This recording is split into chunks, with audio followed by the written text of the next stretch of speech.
What's going on, everyone? It's Justin here, and welcome to the 2024 gear episode, where I'm going to show you guys all of the equipment that we use to produce all of the YouTube videos that you see on the channel, as well as travel videos and lifestyle films around the world.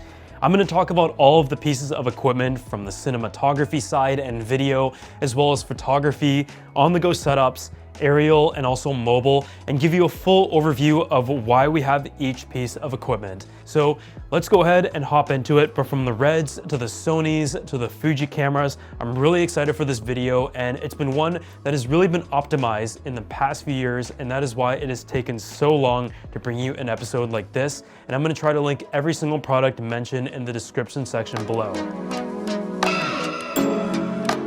So this right here is the Red Raptor, and it's what we use to film pretty much all of our videos that are in the office, as well as the B-roll, because as you can tell, it isn't the most portable when it comes to traveling and having to have it on a gimbal, but it is our flagship camera in the lineup.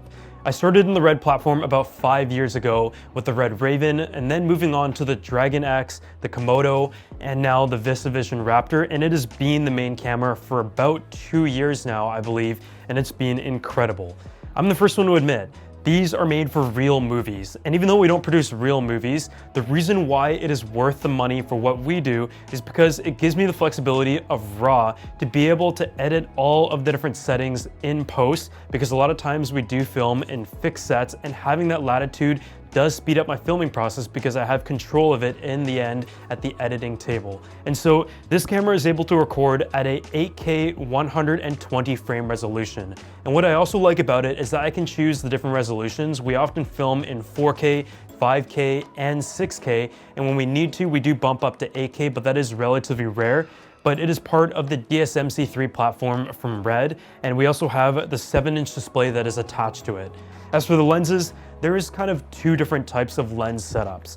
The first one right here is our cinema lenses. These are fixed frame primes that have a t-stop of 2.1, and they're from Miyake. I've tried ones from Fujifilm, Miyake. There's also like a whole bunch of other crazier ones that you can buy as well, but I really like the option to have different focal lengths and use a prime lens for things like the A-roll and occasionally for B-roll, but a lot of times we also use photo zoom lenses from Canon, and this is the Canon RF 100mm macro, as well as a 24-70 RF lens, which is like the main one we use, and we also have a 15-35 Canon. And the reason for that is because a lot of our videos are like bright, clean, and sharp, so we don't need that like character that a prime lens can bring, but instead just like a very sharp and honest look, and that is what the photo lens are able to give. So that is a very simple lens setup, but this camera is the one that we pretty much use for all of our videos. Next up is the Sony FX3. The Sony FX3 is the camera that we use for every single one of our travel films. We've brought it around the world on hundreds of flights and have relied on it, and so it is a workhorse camera. It is a full frame camera, has in-body stabilization, which is really good, especially when paired with a lens that has IBIS as well. And it also comes in at a very compact size that makes it amazing to put on a gimbal, but most importantly for any portable filming, whether it's horizontal, vertical, or flown, it is great. And you also have a flip out screen, which is a very uncommon feature in cinema grade equipment. On top of that, it is able to record in 10-bit 422 S-Log3, and that is what we use it in. And if you're looking to go for a more economical option that is also very similar and has the same form factor, the Sony FX3 is also one that I can really recommend. It is an APS-C size sensor, so not quite the full frame that you have, but it's a little bit lighter. You still have the 10-bit 422, the IBIS, all the amazing features, and I think it comes in at almost half the price. And so if you don't need the full frame sensor, then this is definitely one that you should consider as well. As for the lenses, with the Sony lineup, you have a million options. You can go with Sony, you can go with Sigma, you can go with Tamron. In our case, we've stuck to the Sony G Master lenses as well as some Sigma lenses. And I would say if you're just buying your first lens and you're looking for like that Swiss Army lens, you can either get the 16-35, which is a bit wider, or the 24-105. And the reason why I love the 24-105 is because it has OSS. Stabilization built in the lens is great. and it also has a 24 to 105 range with a pretty respectable f4 aperture. But I also really like the Tamron 28 to 75 and the 17 to 28. And Sigma obviously has a really good sharp look as well. So we could talk about lenses all day, but in my gear bag, I have the 24 to 105, the 24 to 70 G Master Sony, which is a bit more expensive, but has the cleanest image of all of the Sony G Masters, as well as a 17 to 28 wide angle lens. And occasionally I will use a prime, but generally speaking, I just like to use a zoom lens because it's a lot easier. So when it comes to the photo side of things, I would say my workflow has definitely changed over the years. We invested in a Leica lineup a couple years ago with the SL2S and the Leica Q2, and I absolutely loved it. Being able to shoot on a Leica and having the option to use that in a workflow was amazing, from the colors to just like the overall image that I was able to provide. But honestly, it just wasn't practical in a lot of ways. And so recently we've switched over to the Fujifilm lineup. Beginning with this camera, this is probably my favorite camera right now, and it is a Fujifilm X100 Mark VI. And it's in the limited edition of only 1,900 units. I was lucky enough to get one, but this generation of Fujifilm features a 40 megapixel sensor that is a fixed lens setup. And I mean, it's just so much fun. You have your manual controls right here. You have your little like analog controls on the top as well. And I often just have it in auto mode to aperture priority.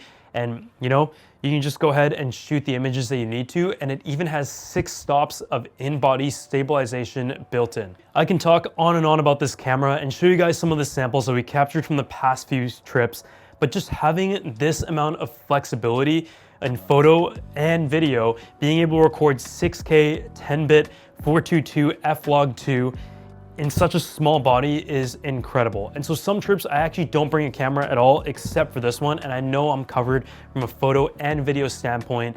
As for the X-T5, it's always important to still have a camera that is able to give you an interchangeable lens setup. And the lens that we have on it is a 16 to 55 and also a prime lens as well. But for the most part, the 16 to 55 is able to cover everything. And so I've really been enjoying this, and I think they've absolutely hit it out of the park in these cameras. And I've loved switching over from the Leica to the Fujifilm lineup, and it's also a lot more accessible out there, and I think it's for good reason that the X100 VI has been so popular. On the topic of workflow though, a big aspect of our business is via the cloud, and so we've been a user of Dropbox Business. And another really important aspect of Dropbox is security, and I want to give a huge thanks to Dropbox for sponsoring this portion of the video. Protecting data really is a non-negotiable, and I do a lot of my project sharing and project reviews on Dropbox, which is downloaded on all of my devices, and I want to show you how they've got your back with some of the seriously impressive security features. The most important thing to know is that Dropbox protects your files with encryption at rest and in transit, and they even offer extra layer of protection with end-to-end encryption. And it's the gold standard of data protection, and it's impossible to crack, so no one can see or get into your sensitive files who shouldn't be there. Encryption is probably a word that you have heard before on hard drives and on computers, and it really is the maximum level of security that has also been implemented in Dropbox Business. If you work on projects with team or with clients, Dropbox has a lot of advanced sharing controls like passwords and expiration dates, so you can decide who sees what and when. Plus, there's also easy file recovery if anything gets accidentally deleted. The layers of protection are so stacked, and some of the biggest companies in the world work on Dropbox, such as Figma and the Sundance Film Festival. And with all these advanced data policies and governance towards protection, Dropbox is able to check all of these boxes and serve some of the largest corporations in the world that you probably heard of. Plus, it's also incredibly easy for storing, sharing, and collaborating with all of your work while storing all of your files on the cloud safely and securely. So if you guys want to learn more about Dropbox Business and Dropbox Security, go ahead and check the link in the description section below to learn more and try for yourself. So when it comes to mobile capture, I think in 2024, this aspect is really underrated. And as I said, I started making YouTube videos in my bedroom 13 years ago on an iPod Touch because at the time, that was all I had. And nowadays, you're able to go a lot further with just your mobile device, and stuff like the iPhone 14, iPhone 15, or really any major phone in 2024 is able to capture in 4K and up, and has stabilization as well as creator tools and apps that are built within to run your entire business from your smartphone. You can also capture in ProRes on the iPhone and connect an SSD directly to it. And I think it's just amazing that in your pocket, you have so many tools at your disposal. So if you're just getting started, don't be afraid to just use your device, because a lot of times in short form content, it actually performs better than using a crazy large camera. Some of the other small cameras we have is the DJI Osmo Pocket 3.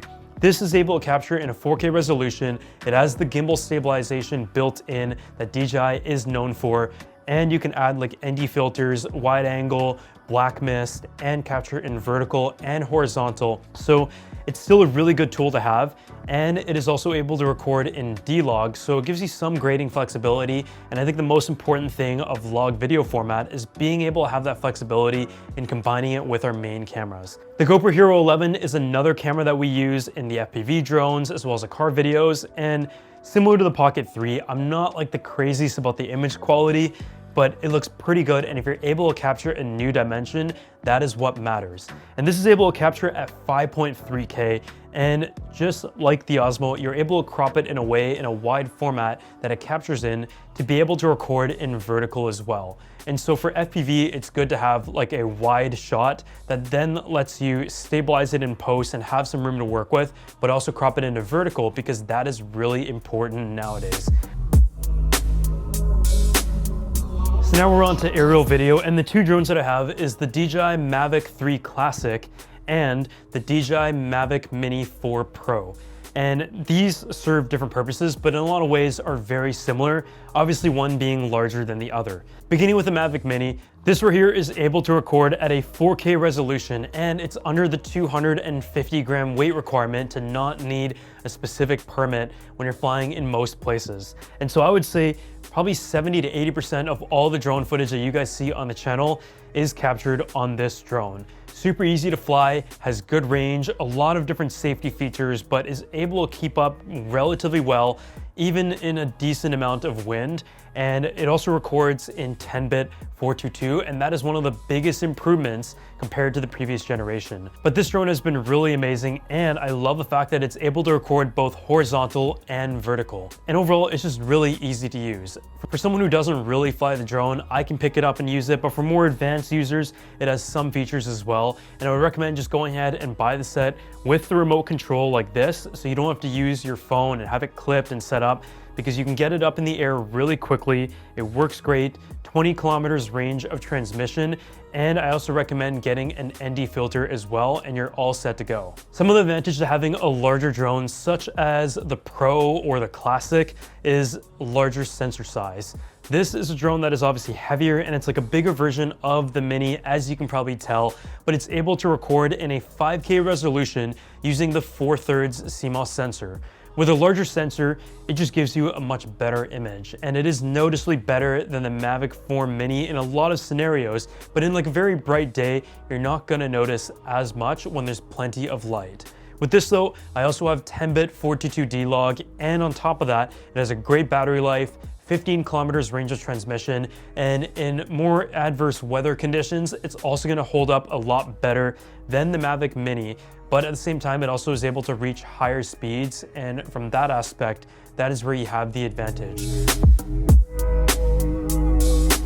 So now onto audio, which isn't always the most exciting, but it is just as important as video, and we've narrowed everything down to two different setups. The main mic that you guys are hearing right now comes from a combination of the Sennheiser MKE2 mic and the MixPre 3. And the MixPre is probably the best sounding preamp that I've used in this class, and it's where I have the XLR receiver plugged in from the Sennheiser MKE2. And then I have this mic clipped onto me, and the sound quality is incredible. This other mic right here is a DJI Mic 2, and it's one that I've seen pretty much every creator pick up, whether it was the first or the second generation, and it now has a metal case. The best part about this is that it is really easy to use. You go ahead, take it out, it's connected to the receiver already, or you can record internally right here, and you can either hold it up and talk to it like this, have it attached in a magnet underneath your shirt, or you can plug a proprietary lav attachment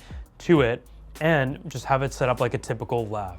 The disadvantages is that the audio quality, in my opinion, is not as good, and I've experienced some issues with that, but it's been really reliable, and you can change all the settings with the little receiver touchscreen, and you can connect it to stuff like your camera, record internally, or you can also connect it to your iPhone as well. And just having everything in this little case here is really underrated, and so you never have to worry about anything. But otherwise, thank you guys so much for watching this video, and if you want to see more behind the scenes, let me know down in the comment section below, and I'll see you all in the next one.